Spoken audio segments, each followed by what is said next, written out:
दिलचस्प बात यह है कि जब प्लेसेंटा बनना शुरू होता है तो इनर सेल मास नीचे की ओर खिसक जाता है और बदल जाता है, जिससे एक एम्ब्रियोनिक डिस्क बनती है जिसमें 3 जर्म परत होती हैं। बाहरी परत एक्टोडर्म, बीच की परत मीसोडर्म और आंतरिक परत एंडोडर्म। जैसे ही एम्ब्रियोनिक डिस्क बढ़ती है, डिस्क के एक तरफ की कोशिकाएं दूसरी तरफ की कोशिकाओं की तुलना में तेजी से बढ़ती हैं। इससे डिस्क गोल हो जाती है और एक बेलनाकार भ्रूण बनाती है।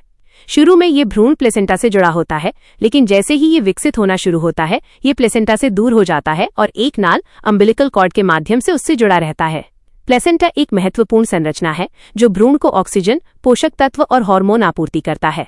साथ ही भ्रूण से अपशिष्ट उत्पादों को वापस मां तक पहुंचाता है।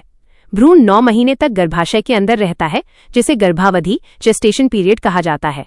इस अवधि के दौरान भ्रूण कई विकास से गुजरता है। पहले महीने के अंत तक भ्रूण एक हृदय को विकसित करता है।